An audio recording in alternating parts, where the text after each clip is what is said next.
Bismillahirrahmanirrahim. Assalamualaikum warahmatullahi wabarakatuh. Apa khabar murid-murid sekalian? Ustazah harapkan kalian semua berada di dalam keadaan yang sihat, keadaan yang sejahtera dan gembira bersama keluarga di rumah. Kita masih lagi dalam tempoh kuarantin di rumah. Jadi Ustazah harapkan ke anak-anak sekalian boleh mengikuti pembelajaran secara maya ini dengan baik.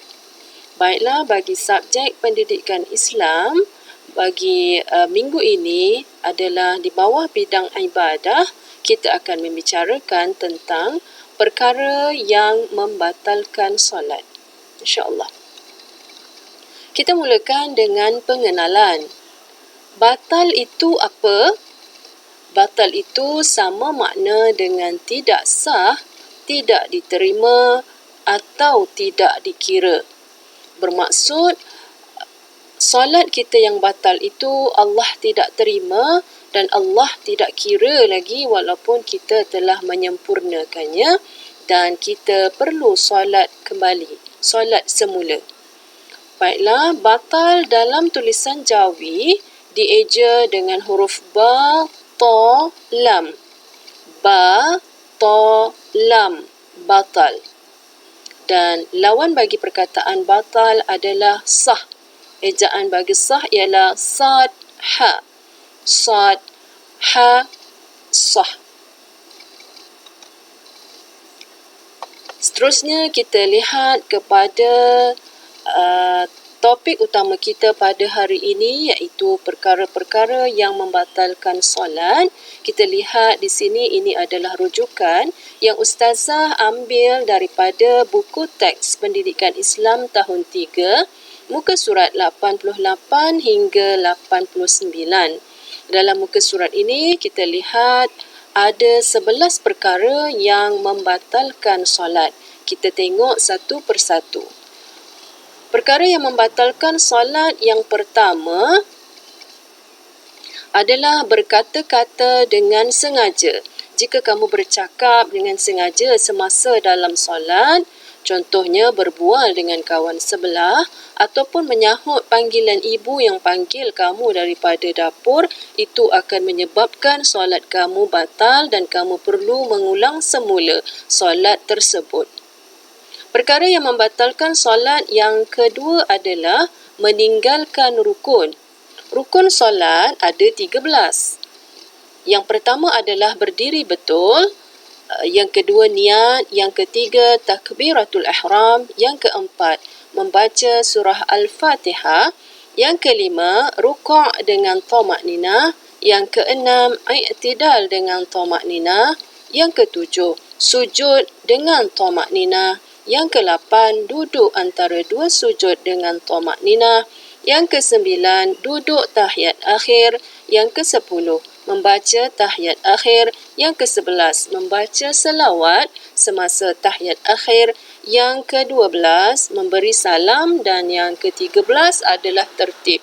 Jika kamu tertinggal mana-mana satu daripada 13 rukun tersebut, solat kamu akan batal dan tidak sah dan kamu perlu mengulang semula solat tersebut.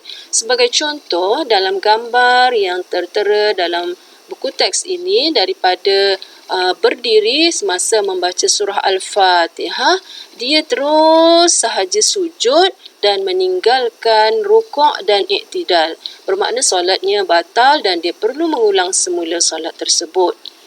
Perkara yang membatalkan solat yang ketiga adalah terkena najis pada badan atau pakaian atau tempat solat. Jika semasa kita sedang solat, kita tersedar pada baju kita atau sejadah kita atau seluar dan kain kita ada najis, kita perlu membatalkan solat tersebut dan perlu menukar semula baju yang lain atau seluar kain yang lain dan kita perlu sembahyang semula daripada awal kerana solat kita telah batal.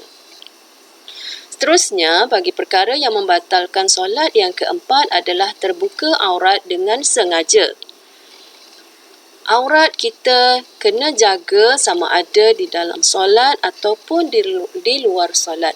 Aurat di dalam solat dan aurat di luar solat adalah sama, iaitu bagi lelaki auratnya adalah daripada atas pusat sehingga bawah lutut. Jadi kawasan tersebut perlulah tertutup semasa kita solat, dan jika ternampak, contohnya kita memakai seluar separas lutut semasa solat, bila kita mahu sujud, solat itu seluar tersebut telah ternaik ke atas dan menampakkan lutut kita, dia menyebabkan solat kita batal. Bagi aurat perempuan pula adalah seluruh tubuh badan kecuali muka dan tapak tangan sahaja yang boleh dilihat, dinampakkan semasa solat, begitu juga semasa di luar solat. Sebagai contoh, di dalam gambar itu telah ternampak kakinya, jadi menyebabkan solatnya terbatal. Jika aurat ternampak dengan secara tidak sengaja, contohnya telekung kita ditiup oleh angin atau sebagainya dan ternampak sedikit sahaja aurat, kita cepat-cepat membetulkan telekung kita, itu tidak mengapa. Seterusnya, bagi perkara yang membatalkan solat yang kelima adalah makan atau minum. Jika kalian makan atau minum semasa solat, contohnya ada gula-gula di dalam mulut dan terus solat, menyebabkan solat kamu batal. Apa sahaja makanan atau apa sahaja sengaja atau tidak sengaja makan atau minum semasa solat membatalkan solat, dan kamu perlu solat semula selepas itu. Bagi perkara yang membatalkan solat yang keenam adalah ketawa sehingga terkeluar suara. Ini biasa berlaku dan ustazah selalu perhatikan semasa kamu solat berjemaah di surau bersama dengan rakan-rakan. Kamu suka bergurau-gurau ataupun mengacau kawan yang sedang solat, buat lawak yang tidak sepatutnya sehingga menyebabkan kawan yang sedang solat itu terketawa. Sekiranya kamu terketawa sehingga bunyi suara ketawa kamu itu menyebabkan solat kamu batal dan kamu perlu solat semula. Dan orang yang mengganggu orang lain yang sedang bersolat hukumnya adalah berdosa. Bagi perkara yang membatalkan solat yang ketujuh adalah hilang ingatan kerana gila atau pitam. Maknanya pitam ini sama dengan pengsan. Bila kita pengsan, bila kita pitam, maksudnya kita sudah tidak boleh berfikir. Sama macam keadaannya orang yang gila. Jadi solat itu menyebabkan solatnya batal. Bila kita sedar semula daripada pengsan ataupun pitam, kita perlu solat semula. Bagi perkara yang membatalkan solat yang ke-8 adalah berpaling dada dari arah kiblat. Okay, kamu perlu sentiasa solat berdiri menghadap ke arah kiblat yang betul dan tidak boleh memalingkan badan ke kiri ke kanan, dan itu akan menyebabkan solat kamu batal dan kamu perlu mengulang semula solat. Sebab itu disarankan semasa solat mata kita hendaklah sentiasa memandang pada sejadah ataupun di tempat sujud. Bagi perkara yang membatalkan solat yang ke-9 adalah berubah niat. Berubah niat iaitu ubah waktu atau jenis solat. Contohnya semasa kamu sedang solat zuhur, tiba-tiba dalam hati kamu kata nak solat asar lah pula. Kalau begitu solat kamu batal sebab niatnya telah berubah daripada solat zuhur kepada solat asar pula, ataupun kamu berubah kepada niat-niat lain. Contohnya niat nak makan ke, niat nak tengok TV ke. Jadi itu akan mengganggu kesempurnaan solat dan sepatutnya kamu perlu batalkan solat dan mengulang semula solat tersebut. Bagi perkara yang membatalkan solat yang ke-10 adalah berhadas. Sama ada hadas kecil atau hadas besar semasa kamu dalam solat. Sebagai Contoh dalam gambar tersebut, semasa dia sedang sujud, dia telah terkentut. Terkentut ini merupakan hadas kecil. Jadi, sekiranya berlaku hadas kecil semasa kita sedang solat ataupun berlaku hadas besar semasa kita sedang solat, contohnya bagi perempuan tiba-tiba semasa dia sedang solat terkeluar haid ataupun darah semasa dia sedang solat, jadi solat itu dikira batal dan tidak sah. Kalau hadas kecil, kamu perlu mengambil semula wuduk dan solat semula. Dan perkara yang membatalkan solat yang terakhir, iaitu yang ke-11 adalah murtad. Murtad adalah keluar daripada agama Islam. Na'udzubillah. Mudah-mudahan tidak berlaku kepada anak-anak ustazah walau seorang pun, dan murtad ini termasuk di dalam dosa yang paling besar, ya. Dan murtad itu menyebabkan solat kita terbatal.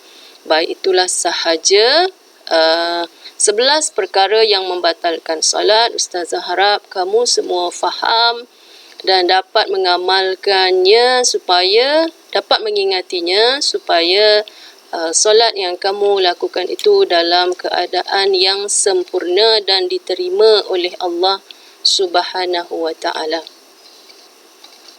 Sekian saja pembelajaran kita minggu ini. Terima kasih semua.